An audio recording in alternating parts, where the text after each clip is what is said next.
Hi Kuchis! Ito na naman tayo sa ating mini vlog na late na upload. So bakit late? Sorry na, medyo abala kasi tayo eh. This past few days kasi, madami tayong mga tinanggap na rush order.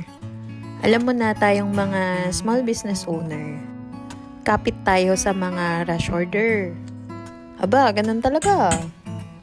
Tayo alipin ng salapi. Tsaka kahirap gantanggihan. At baka pag tinanggihan mong minsan, ay baka hindi na umulit na bumili din eh, ano. So, mabalik tayo dito. Ang pa-order natin dito ay Sofia the First themed mini donuts, tsaka yung overloaded kutsinta. Para sa birthday at house blessing. Bay, ako sa dyan lubusang natutuwa kasi yung nag-order sa akin nito, talaga naman nakailang ulit na pag-order sa akin. Maraming salamat po. Kasi kung wala kayo, hindi po tatagal or hindi magtutuloy-tuloy ang aking negosyo. At sa pagkakataon ngang ito, may isang bata na naman na gustong tumulong.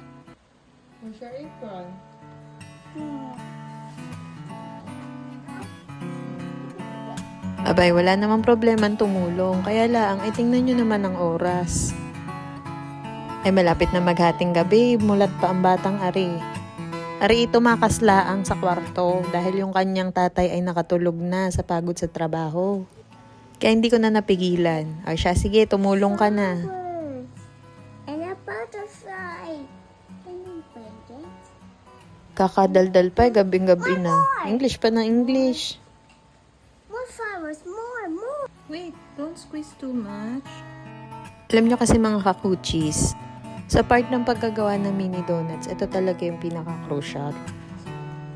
Pinaka-mabagal pa. At pinaka-matrabaho. E baga naman magkukulay ka pa ng chocolate. Magmomold ka pa ng mga toppers. Tapos magde-design ka pa ng mga donuts. Kaya ako inaabot talaga ng 10 oras ng gabi. Pero yon, awa naman ng Diyos, natapos ko agad bago magputok ang liwanag, charis. Mga 11:30 natapos ko na siya. Eh kaso mo, ang pick up na rin ay alas 9 ng umaga. Ay meron pa nga pala akong order na overloaded kutsinta. Ay di sabi ko na lang bukas na madaling araw ko gagawin. Ay di nag-alarm na nga lang ako at ginawa ko na yung kutsinta ng madaling araw. Bago pala iyon, napanaginipan ko yung aking mini donut. Maganda naman, kaya lang may kulang. Kaya ako naggupit na rin. Nagpa-print pala muna sa photo paper, pandalas na. Tapos ginupit ko nga. Tapos inilagay ko dun sa ibabaw ng mini donut. Ay di iyon, nagmukha namang Sofia the First.